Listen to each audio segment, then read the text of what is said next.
जय हिंद साथियों, स्वागत है आपको आपकी YouTube channel Anoop Roy Roy defence academy में। आज हम आपको 6 दिसंबर 2017 के सेकंड शिफ्ट का जो क्वेश्चन पेपर है दिल्ली पुलिस के लिए बहुत ही महत्वपूर्ण है, तो उसकी रिवीजन कराएंगे। तो देखते रहिए, क्वेश्चन पेपर हम सॉल्व करते हैं। जो क्वेश्चन पेपर में दिया हुआ 86 नंबर क्वेश्चन है उसके बारे में। इसमें क्या है, यदि एक्स और वाई समसंख्या है तो निम्नलिखित में से कौन सी संख्या विषम संख्या है। समसंख्या मीन्स जोड़ संख्या, विषम संख्या मतलब बिजोड़ संख्या। तो इसमें जोड़ संख्या के साथ जो भी संख्या जोड़ेंगे या गुना करेंगे हमेशा जोड़ संख्या आएगा। तो हम विषम संख्या ढूंढेंगे उसमें से कौन सा विषम संख्या है। तो इसमें देखा जाएगा तो x plus y plus x y ये जोड़ेंगे तो अगर मानो x इक्वल टू 2 और y इक्वल टू 4, सबसे छोटा वाला जो सम संख्या है 2 4 6 8 2 4 ले लिया। तो इसके साथ ये भी सम संख्या होगा, ये भी सम संख्या, ये भी सम संख्या होगा। जोड़ने पे देखा है ये वाला एक संख्या है जिसको 2 को 4 से गुना करेंगे प्लस 1 करेंगे तो कितना होगा 9 हो जाएगा। तो ये एक विषम संख्या है, तो ये एक विषम संख्या है। क्लियर है। देखते हैं अगले क्वेश्चन को। क्वेश्चन में दिया है प्रथम 100 पूर्ण संख्याओं में से एक अंक कितना बार आता है। एक अंक 21 बार आता है। एक 10 से लेके 19 तक जो है ये 11 बार आता है और अदरवाइज सब में एक हो गया। फिर आपको जो है 21 31 ऐसे करके कितना बार आता है, टोटल 21 बार आता है, 21 टाइम्स आता है। क्लियर है। अगला क्वेश्चन है ये 0.7 का स्क्वायर प्लस 0.07 का होल स्क्वायर का मान ज्ञात करो। तो सीधी सी बात है, इनका वर्ग करेंगे तो 49 होगा, पॉइंट इधर होगा, और प्लस इसका भी होगा तो 49 होगा, लेकिन 2 संख्या 2 का 4 संख्या के बाद होगा तो और 2 जीरो का 0 होगा। तो अभी जब जोड़ेंगे इसको 0.4949 होगा। मुझे उम्मीद है ये आंसर है। आपको क्लियर है। अगला क्वेश्चन पे अगला क्वेश्चन है 2000 के कितने धनात्मक गुणनखंड है, यानी कि पॉजिटिव गुणनखंड कितना है। तो हम इसको पहले एलसीएम करेंगे। 2000 को अगर हम एलसीएम करेंगे 2 से करेंगे तो 1000 होगा, 1000 को 2 से 500 होगा, 500 को 2 से करेंगे 250 होगा, 250 को 2 से करेंगे 125 होगा। फिर हम सीधा 5 से करेंगे तो 5 25 होगा 100 होगा, फिर 5 से करेंगे तो 5 होगा। यानी कि 2 के पावर जो है 2 के पावर इधर 1 2 3 4 होगा और 5 के पावर 3 होगा। हमने ध्यान में रखना इस बात को, जिसकी पावर जो 4 है 4 के साथ 1 जोड़ देंगे। 4 के साथ हमने क्या करना है, 4 के साथ +1 करेंगे इंटू ये 3 के साथ भी +1 करेंगे। तो यानी कि ये दोनों जोड़ेंगे तो 5 इंटू 4 यानी कि 20 बार जो है 20 घनखंड होगा। 2000 का कितने घनखंड होगा, 20 होगा। 20 इसका आंसर है। अगला क्वेश्चन है 27 का क्यू और 23 का क्यू। नीचे है square a B plus square. ये इसका आंसर सीधा कितना होगा, हम जोड़ देंगे 27 प्लस 23 यानी कि 50 इसका आंसर होगा। क्योंकि ये मैं पहले डिवीजन कराया था, ए क्यू प्लस बी क्यू। ये अगर ए है और ये बी है तो सीधी सी बात है A cube plus B cube equal to A plus B into A square minus A B plus B square. और इसी फॉर्मूला में नीचे भी है A square minus A B plus B square. तो हमें ये काट जाता है तो ए प्लस बी रह जाता है, ए प्लस बी रह जाता है। तो इसी हिसाब से हम ए प्लस बी जोड़ देंगे तो जोड़ने के बाद 50 आंसर होगा। क्लियर है। अगला क्वेश्चन है यदि P की आय का 40% Q का आय का 75% के बराबर है तो Q का आय P की आय का कितने प्रतिशत है। ध्यान में देखना इस सवाल को कैसे करते हैं हम। P का आय का 40% बराबर Q का आय का 75% है, ये है बताया है। तो हमने इसको क्या करेंगे, ये परसेंट काट देंगे और इसको काटेंगे 5 से तो 8 होगा, इसको 5 से काटेंगे तो 15 होगा। हम लिख सकते हैं 8P इक्वल टू 15Q। अभी P बटा Q बराबर बोले 8/15। हमेशा ध्यान में रखना ये जब बराबर होता है P 8 को दर्शाएगा और Q 15 को दर्शाएगा। तो इस हिसाब से P बटा Q इक्वल टू 8/15 है। पूछा क्या है, जब Q का आय P का आय का कितना परसेंट है। तो Q का आय जो है Q का I, P का I का जो है 8/15 इंटू 100 इतना प्रतिशत है। तो इसके साथ इसको काटेंगे तो 3×5 = 15 और ये हो 5×100 यानी कि 160/3 यानी कि 53.33% इसका है। कितना प्रतिशत है? 53.33% इसका आंसर है। अगला क्वेश्चन है ए तथा बी के पास 9:5 के अनुपात से राशि है। यदि ए और बी के 10 रुपया देता है तो राशि का अनुपात 1:1 हो जाता है। तो आरंभ में इनके पास कितना रुपया था? ये क्वेश्चन था। माना ए है और ए बी है, तो ए और बी के पास राशि का अनुपात 9:5 अनुपात में इसकी अमाउंट है या राशि है। माना कि इसके 9x है और इसका 5x है। तो पूछा क्या, बताया क्या, ए बी को 10 रुपये देता है। अगर बी को 10 रुपये दे देता है तो जायज है कि ये इससे 10 रुपये कम हो जाएगा। तो 9x - 10, तो हम लिख सकते हैं इसको, तो इनके पास राशि का अनुपात 1:1 हो जाएगा। तो यानी कि 9x - 10 बाई 5x + 10 = अनुपात 1:1 हो जाता है। तो हम इसको लिख सकते हैं 9x - 10 = 5x + 10 और 9x से 5x माइनस कर देंगे 4x = और ये 10 इधर जाएगा तो 20, इसके साथ इसको 5, तो x = कितना हो जाता है 5।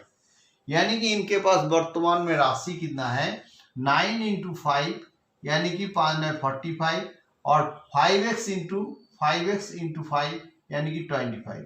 तो इनकी अनुपात 45 अनुपात नहीं टोटल राशि ए के पास 45 और बी के पास 25।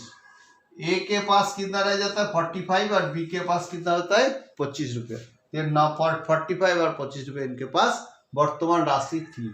पहले उनके पास कितना राशि थी 45 और 25 था। ये आंसर। अगला क्वेश्चन है 43, 21, 68, 97, 39 तथा x का औसत 52 है। तो x का मान क्या है? तो इसमें क्या है, जब औसत होगा तो सारे को जोड़ करेंगे 43 + 21 + 68 + 97 + 39 + x बटा जितनी संख्या होगा उतने संख्या लिख देना 1 2 3 4 5 6 = कितना है 52। तो हम x का मान आसानी से निकाल सकते हैं। इसको जोड़ने से होगा 268 + x बटा 6 = इसको जोड़ने से 6 दूनी 12 2 हत्ते गया और 5 6 30 और 1 31 312। और हम लिख सकते हैं इसको इसका मतलब ये इसको गुना किया इसको और x = 312 - 268। तो इसके साथ इसको जोड़ देंगे तो घटाने से कितना 8 × 12 4 12 हत्ते गया तो 6 के 7 7 और 11 4 11 44। तो x = 44 आंसर। एवरेज इसका हो गया, इसके साथ इसको गुना कर दिया तो 6 रिजल्ट हो गया। क्लियर है। अगला क्वेश्चन यानी कि 94 नंबर क्वेश्चन है। क्वेश्चन में थोड़ा गड़बड़ है जिसके कारण मैं उसी प्रकार एक सेम क्वेश्चन आपको करा देता हूं ताकि आपको किसी प्रकार की डाउट नहीं आएगा। तो देखिए क्वेश्चन क्या था। एक आदमी कुछ रुपये बैंक में 6 वर्ष के लिए जमा करने पर 720 रुपये ब्याज मिला। बैंक पहले 2 वर्ष के लिए 5% दर से, बाद में 3 वर्ष के लिए 6% दर से तथा शेष वर्ष 8% दर से ब्याज मिलने पर आदमी को कुल कितने रुपए जमा किया, यानी कि मूलधन कितना, प्रिंसिपल कितना है। इसमें क्या करना है, हमें पता है सिंपल इंटरेस्ट = PTR/100, उसी फॉर्मूला के आधार पर करेंगे हमने। तो 720 रुपये तो ब्याज मिला, तो मूलधन बटा 100 कॉमा आगे क्या करेंगे, आगे हमने लिखेंगे जो जमा 2 वर्ष के लिए 5% दर से 2 × 5 प्लस फिर 3 वर्ष के लिए 6% दर से 3 × 6 प्लस और शेष वर्ष 3 और 2 चला गया 5 वर्ष हो गया, बाकी कितना टोटल 6 वर्ष के लिए जमा किया था, यानी कि एक वर्ष जो है वो 8%, शेष वर्ष 8% दर में जमा किया, वो 1 × 8% दर से उसने जमा किया। ये है क्वेश्चन है। तो इसमें हमें करना क्या है, इसको P/100 × 10 इसको ब्रैकेट देता हूं, प्लस 18 प्लस 8, यानी कि P बटा 100, यह इधर से लिख देते हैं, P बटा 100 इंटू 18 8 26, 8 16 6 और इधर 1 2 3 36 बटा 100। तो हम इसको लिखेंगे 720 720 इजल टू P बटा 100 इंटू 36। तो 36 में इसके साथ इसको हम काट देंगे, 36 दूगुने 42। अभी हम इसको लिखते हैं P equal to cross multiplication करने से 2000, यानी कि मूलधन कितना है, मूलधन इसका 2000 रुपया है। सेम इसी प्रकार का क्वेश्चन था, मैं सेम मॉडल का मैंने आपको करा दिया। अगला क्वेश्चन देखते हैं। अगला क्वेश्चन है, चीनी का मूल्य 20% वृद्धि होने के कारण एक व्यक्ति 120 रुपया में 3 किग्रा कम खरीद पाता है, तो चीनी का बढ़ा हुआ मूल्य क्या है? इसका एक फॉर्मूला है, ये आपको याद रखना पड़ेगा, तो आपको आसानी से ये क्वेश्चन हो जाएगा। चीनी का वृद्धि एक फॉर्मूला क्या है, 20% वृद्धि, चाहे वृद्धि हो या कम हो, परसेंटेज बढ़े या कम है, जो भी है उसको बटा 100 इंटू रुपये बटा मात्रा। तो हम इसको मिल जाएगा चीनी का बढ़ा हुआ मूल्य कितना है, ये पता करने के लिए हमने क्या करेंगे, कितने परसेंट बढ़ा, 20%, 20 बटा 100 कितने रुपये, 120 रुपये में उसने कितना खरीदा है, 3 किग्रा खरीदा। तो हम इसको कर सकते हैं, इसके साथ ये दोनों जीरो, इसके साथ ये काट दिया, तो 3 4 और 4, तो हम इसको 4 2 इंटू 4 यानी कि 8 रुपये। तो चीनी का बढ़ा हुआ मूल्य कितना है, 8 रुपये, ये बढ़ा हुआ मूल्य है।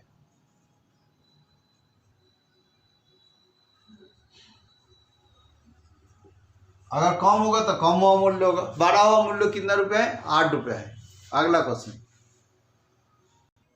क्वेश्चन देखो, एक व्यापारी उनकी वस्तु का मूल्य से उनके क्रय मूल्य 60% अधिक अंकित करता है और 30% छूट देता है, तो उसकी लाभ प्रतिशत ज्ञात करो।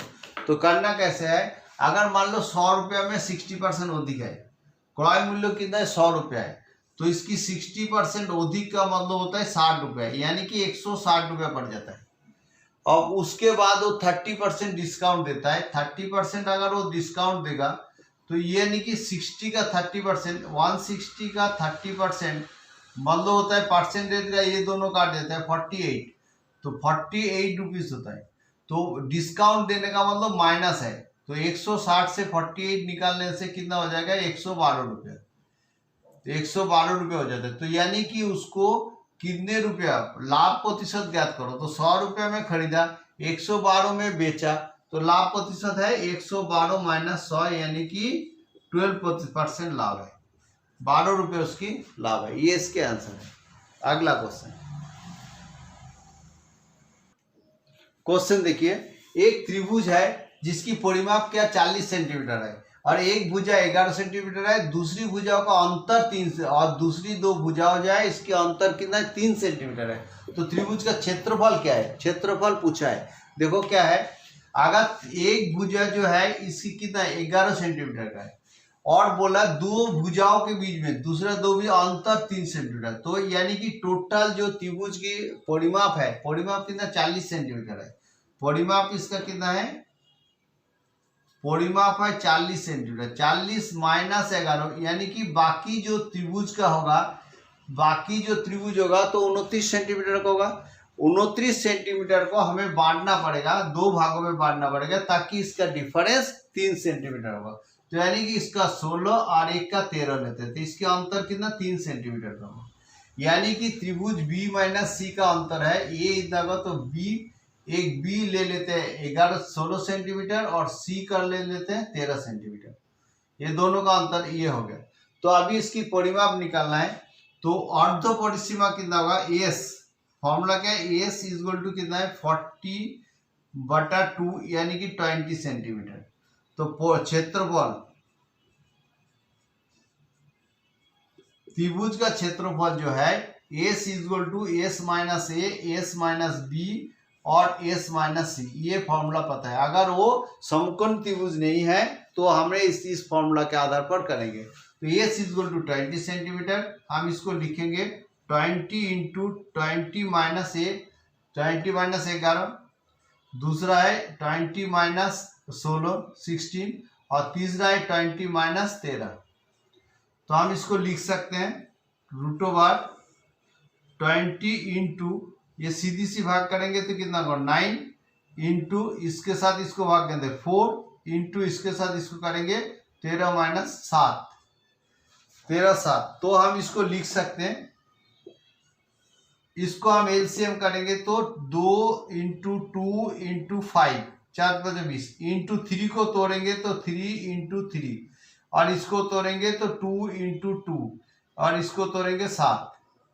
सीधी सी बात है, 2 1 2 आ जाता है, 2 इंटू इधर से 3 हो जाता है, 3 इंटू 2 हो जाए 2, रूट कितना हो जाता है 5 और 7 रहता है 35, यानी कि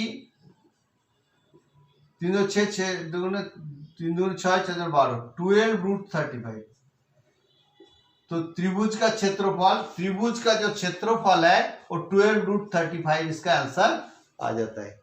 मुझे उम्मीद है कि एक्स और वाई एक से दूसरे तरफ चलना आरंभ करते हैं। रेलगाड़ी मिलने के पश्चात वाई तथा एक स्टेशन पहुंचने तक क्रमशः 5 घंटे और 4 घंटा 30 मिनट समय लेती है। यदि रेलगाड़ी पी की गति 54 किलोमीटर पर आवर है तो क्यू की गति क्या है, ये पूछा है। अभी देखो, ये सीधा ये 2 स्टेशन है, स्टेशन क्या है एक्स और वाई, और रेलगाड़ी क्या है, रेलगाड़ी पी एंड क्यू रेलगाड़ी है, पी और क्यू रेलगाड़ी है, और पी की 2 रेलगाड़ी के मिलने के पश्चात स्टेशन पहुंचते हैं 5 घंटे में। ये कितना, इसका टाइम इक्वल टू 5 आवर्स, इसकी टाइम कितना 4.5 घंटा, टी इक्वल टू 4.5 घंटा, 4 घंटा 30 मिनट मान लो 4.5 घंटा है।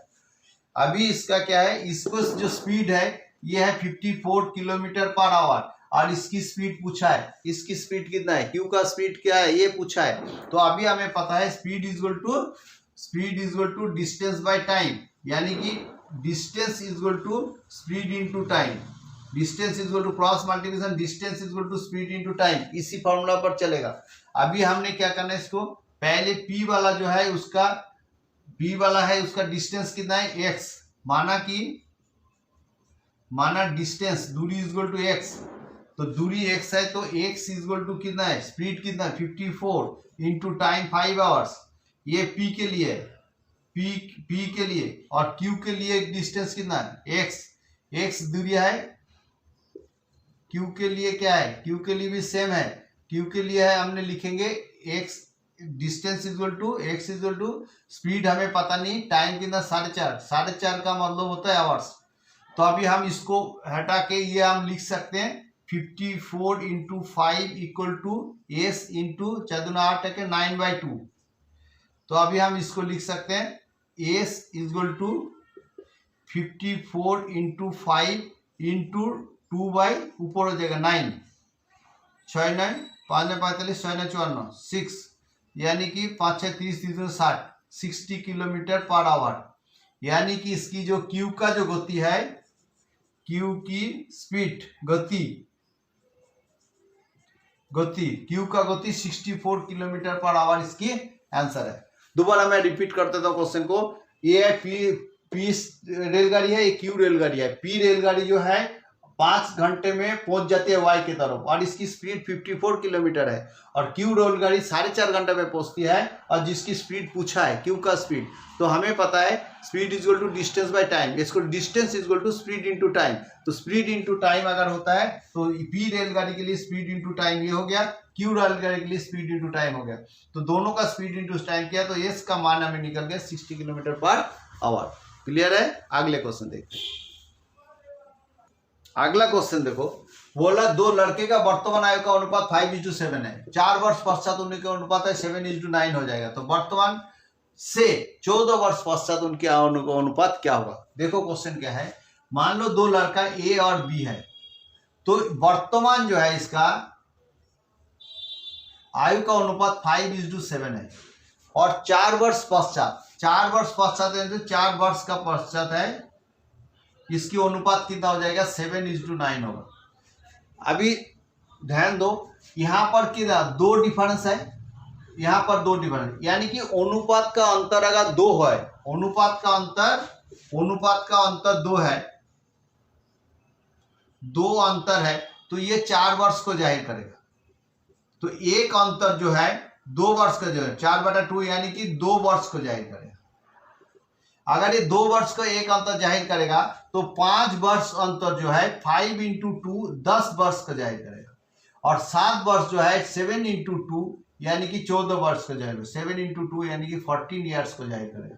Concept clear? मैं दोबारा बता रहा हूं, ये अंतर देखो 2, ये 2 अनुपात का 2 अंतर जो है 4 वर्ष को जाहिर करेगा, तो एक अंक 2 वर्ष को जाहिर करेगा। यानी कि वर्तमान आयु 5 है, तो 5 अनुपात, अगर एक अनुपात जो है अंतर 2 वर्ष को करेगा तो 5 अनुपात किसको करेगा 2 × 5 10 वर्ष को करेगा, और 7 अनुपात किसको करेगा 2 × 7 यानी कि 14 वर्ष का अंतर करेगा। Concept clear? पूछा गया वर्तमान से 14 वर्ष पश्चात क्या होगा। वर्तमान वयस अगर 10 वर्ष है तो 10 + 14 यानी कि 24 वर्ष है, और ये 14 + 10 इस 14 वर्ष है यानी कि 28 वर्ष है।